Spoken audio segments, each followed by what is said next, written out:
Okay, hello lovely people, this is Children of the Rubbish Mountain, chapter 6, which is from I Am Malala, the girl who was shot. No, the girl who stood up for education was shot by the Taliban. Well, not something to laugh about. Okay, so we start off, I've got intertextual reference here, which is basically just within a book when you talk about another book, so we annotate that. I didn't actually annotate it originally, but she talks about this is the story, Shakalaka Boom Boom, which is a hilarious name. And in it there's a boy with a magical pencil, so I've drawn a little pencil symbol, which I guess, yeah, I don't know, we've got a motif of the pen, but I guess, you know, one pen, one pencil, more or less the same thing. One teacher, one pen, one pencil can change the world sort of thing. As soon as I finish praying, just our kind of Islam symbol there. A woman who has left her husband has brought shame on her family.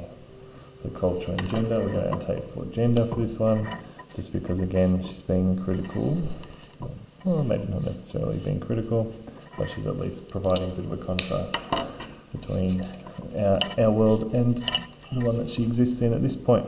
So 68, is education not the right of these children? My father printed thousands of these leaflets, left them at local meetings and distributed them around town. I guess as far as things to activate for, you would think that education would be one that most people would support since they are themselves a product of an education, but sadly that is not true of our world. Then we've got here 69 page, the beautiful trees on our hills and mountains were being chopped down for timber. So we could even, I guess, let's say northeast, southwest, let's do that. So this is our compass, contrasting east versus west. So there's kind of a real love of nature being shown throughout here, and a bit of a cultural difference, I guess. Kind of the capitalist idea coming in and destroying nature. So exclaiming wow wow when a particular line pleased them, which is a bit like bravo bravo. So they're seeing poetry performance. In Australia, I guess they'd be clicking as a good poem has sounded. No idea what this black line there means. If you want to read that, I guess it's probably a bit of foreshadowing again. Foreshadowing for 9/11 again. 9/11.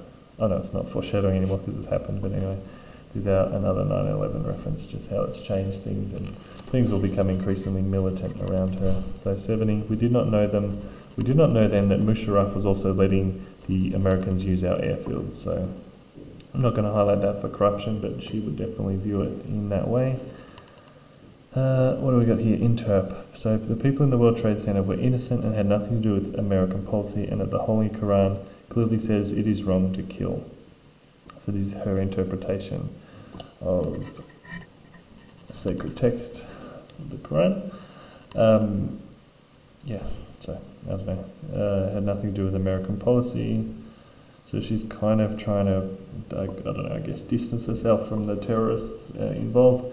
Some of our newspaper printed stories that no Jews went to work at the World Trade Center that day, so that's just racist stuff.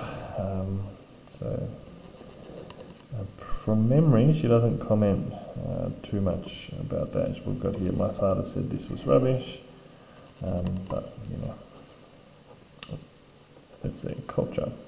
Taking advantage of the Pashtun Wali hospitality code. So we kind of know a little bit that that her dad has taken advantage of this hospitality code to kind of keep his school afloat while they should have been collecting debts, but it's at once something that she accepts and that I guess her father has taken advantage of, but also something that she finds problematic as well. Okay, 72. Every so often an important American official would complain that we weren't doing enough, and then suddenly some big fish would be caught. So you get the impression of sort of, you know, I've got corruption here again, but this is just kind of, very much she's just telling us things from her perspective, and in many respects a Pakistani perspective also.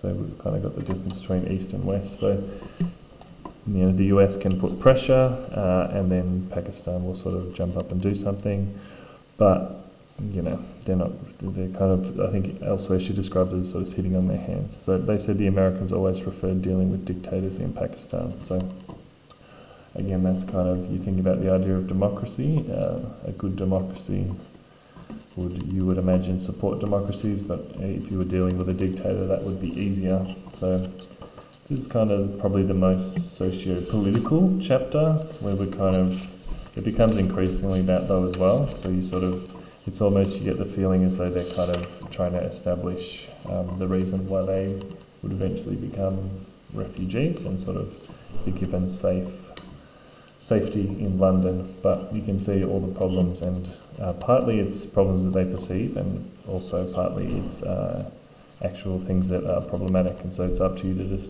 kind of decide how much of this is sort of revisionist history. So kind of, she's back in London, she's safe, and she's starting to reflect on the cultural differences and whether these are sort of legitimate concerns, or some of them are not entirely up to you. I don't really have a thought on it at the moment. I'm just trying to enter you into a sort of a critical stance where you can be a little bit more critical. So I'm going to write here, critical stance. So don't take anything that you read in a text as gospel, but instead try and form your own views and suggest what you believe about the text, and what basically try and be critical of the things she is saying, and sort of what she or her father might have invested in a different opinion, and what, say, a Pakistani person, a person in the United States, and then a person in Australia might think about all of these things in different manners.